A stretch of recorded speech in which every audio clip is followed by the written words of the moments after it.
ng customs 33. Sinabi na nga ng wholesaler, 35 to 40 ang benta niya. Bakit sa palengke na 50?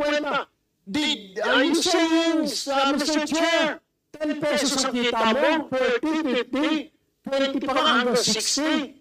Usually po, nakakabili po yung mga retailers ng 38, papasa naman nila ng plus 4 pesos or 5 pesos. So nasa market po ng 42 or 43. Pero, Mr. Chair, mag-ikot ka sa palengke, itataya ko na sweldo ko, bonus ko, pati bahay ko. Wala kang mabibili na lintik na less than 50 pesos. Bihira po, Mr. Chair. Pinagbubulat tayo ng hiniupak na ito. I'm sorry for my language, pero niloloko tayo somewhere else eh.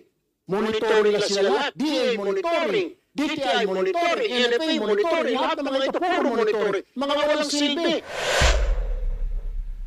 Anong